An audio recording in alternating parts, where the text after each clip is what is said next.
Bueno, eta kamaran bestalde, hortzen daukagu, Ana Aritz, egunon eta ongi etorri, Ana.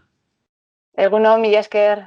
Bueno, gaurkoan solastu gara pixko bat promo biomaseri buruz. Kontatu diguzu pixkoa, zertan datza proiektua? Pues Promobiomas Europako lankidetza proiektu bada. Eta helburua basoko biomasaren energia merkatua bultzatzea da. Onurak hauek dira, sute arriskua murriztea, landa ingurunean enplegua sortzea, energia transizioan aurrera penak egitea, eta garapen jasangarriko aukerak. Bueno, eta hortan datza pixkoat proiektua, baina zenbait data jarkin nahi genituzke, adibidez, idea bat egiteko. Ze egitasmo dauden, adibidez, momentu horretan, ze egitasmo dauden? Proiektua hasi zen 2018an, apirilean, eta bukatuko da 2021an, irailean. Eta, bueno, momentuz egin ditugu 3 arlo garrantzitsuak daude proiektuan lan egiteko. Lehenengo lana zen biomasaren inguruan lehendik dauden esperientziak ezagutzea. Eta, bueno, Nafarroan eta baita beste leku batzuetan. Adibidez, ezagutu genuen berako proiektua, bueno, galdarak eta nola funtzionatzen duten, Ultzaman, baino ere bai, Katalunian edo Extremaduran beste lekuetan martxan dauden esperientziak, ez? Ongi funtzionatzen dutenak eta ere bai batzuk gaizki funtzionatu dutenak ere bai ezagutzeko eta ikasteko, ez? Beraz, hori nolabait ere bultzatu nahi dire, gaizki, eran duzu, gaizki funtzionatzen dutenak ere, nolabaiteko irtenbidea bilatu nahi zaie? Ez, haiek ja bilatu dituzte, baina ezagutu nahi genuen akatsak berriz ez errepikatzeko, ez? Ikasteko eta berriz ez errepikatzeko. Baina gure lan izan da ezagutzea eta hortik ikastea. Zenbat lantegi gutxi gora bera sartzen dira edo daude momentu honetan proiektu horretan? Proiektuan 6 bazkide gaude. Estatuan gu gaude, Nafarroan, gero dago Cataluña Tecnológico Forestal de Cataluña, eta Extremaduran ere bai la Agencia de la Energía. Portugalen dago bazkide bat, eta Estatu Frantsesan 2, hegoaldekoak, la Communauté de Communes de Plateau de la Limousin, la Asociación de Communes Forestières de Pyrénées-Atlantiques. Eta honek denetara, bai, zenbat, ze langile kopuru izango du denetara hartzen duena, ernai dut, lantegi eta proiektuan inguruan zabiltzatenak? Bueno, gaude 6 bazkide, baina haiek egiten ari dira lana, eta denon artean egiten ari gara lana, gure sektor guztiarekin, ez? Osea, adibidez, Nafarro mailan, gaude lanean, bai maderistekin egurra ateratzen ari direnak, baina ere bai egurra tratatzen dituztenekin, eta galderek produktorekin, osea, eraikitzen dituztenekin, sektore guztiarekin. Gure helburua da, sektore guztia ezagutzea eta arazoak daudenak ezagutzea bultzatzeko eta aldatzeko, ez? Eta ekoizpen motak zeintzuk sartzen dira pixkoat proiektuan? Guztiak, osea, gu gaude lanean, biomasaren sektore guztiekin, ez? Egurra eta galdarak eta, biomasa produktorekin ere bai, porque biomasaren barruan dago egurra, dago ezpala, dago peleta, dago produktu desberdinak, ez? Eta materia prima nongoa izango da? Nongoa erabiliko duzue? Printzipioz lortu nahi duguna da zentro bat egin, ez? Eta zentro hortan egingo duguna da, ezpela egin, ez? Orduan,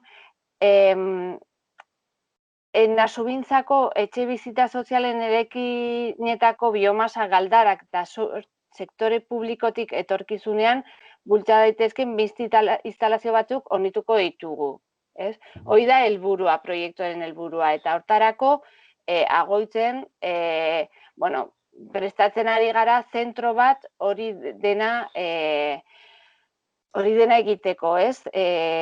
Ara llegatuko da egurra, han tratamenduak egingo ditugunak, bai astilla espala bihurtu, eta gero banatu galdararaino, hori da gure helburua.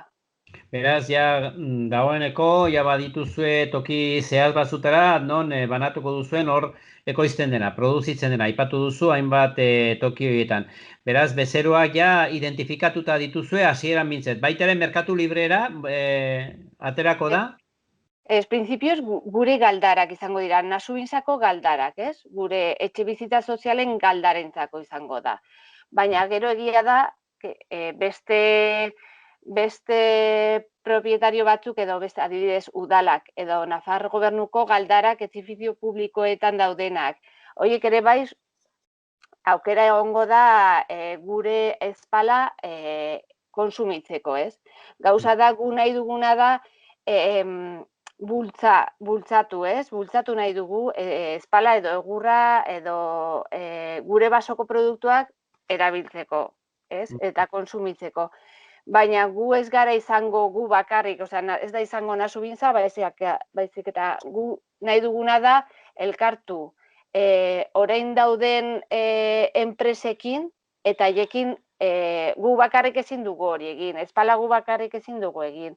Eta gu nahi duguna da elkartu enpresarioekin eta haiek egitea, ez?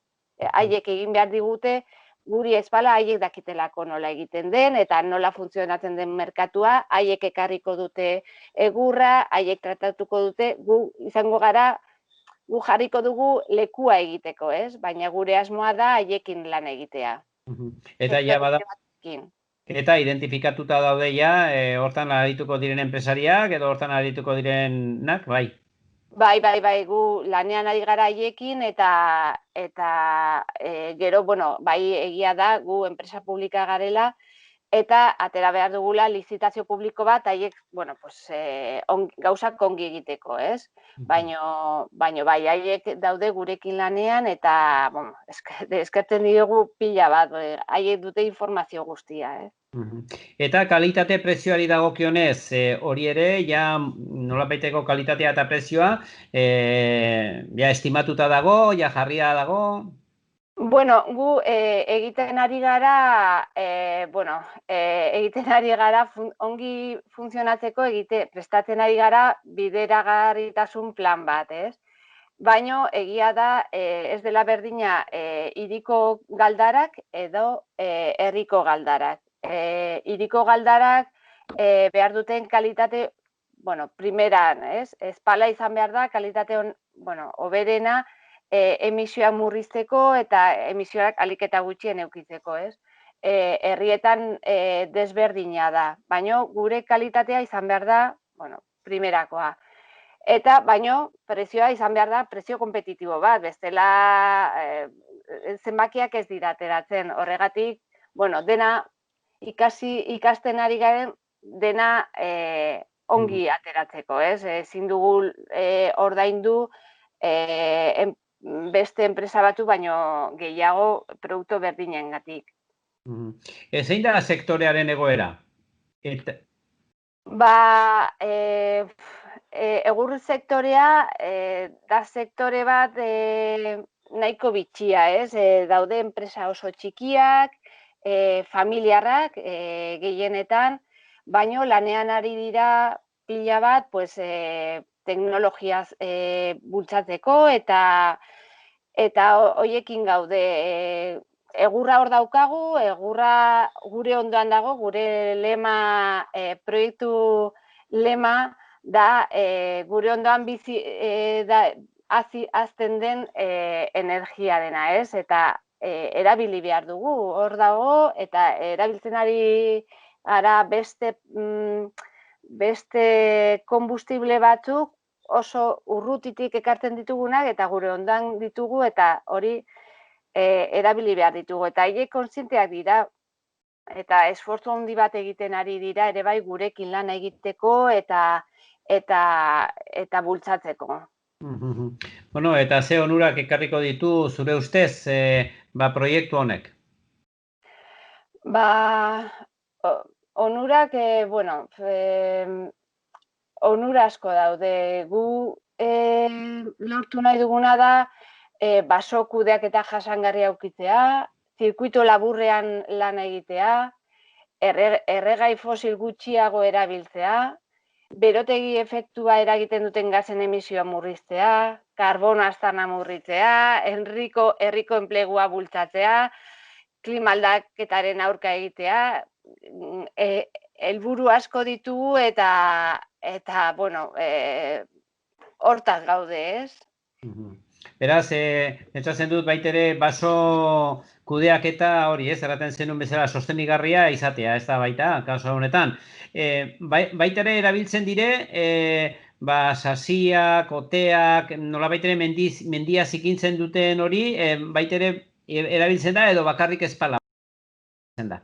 Momentuz bakarrik egurra. Bai egiten ari dira proba batzuk eta esperientzia batzuk daude beste produktuekin, baina gu momentuz guk erabilituko dugu gu egurra besterik ez erabiliko dugu. Bai, ikusiko dugu aurrerago, izango da ere bai zentro bat, gauzak probatzeko eta gauzak esperimentatzeko eta gu hortaz gaude. Baina basoko produktuak momentuz egurra izango da gure materia prima. Bueno, eta azken galdera, eta hau noizko guztia, hau noiz martxan dago, eta noizko pixkoat edo ze prozesu eramango du? Pues gu nahi duguna izango da, datorren urterako martxan egotea zentroa. Momentuz, obra bukatuko dira urtarrilan, otsailan, eta gero, egurra ekarri behar dugu, eta hasi behar gara prozesu guztia egiten, ez? Eta hori lan egin behar dugu enpresa pribatuekin, eta elkartu eta haiekin lan egin. Baina, espero dugu datorren kanpainarako, 21-22-rako, gure ezpala erabiltzea gure etxe bizitzentzako. Hori da gure helburua, eta espero dugu, lortuko dugula. Ederki, Ana, mila esker, seguro lortuko duzuela. Mila esker, hau dena azaltzeagatik, izan ongi, eta beste bat arte. Mila esker zuei, konbidatzeagatik. Aio.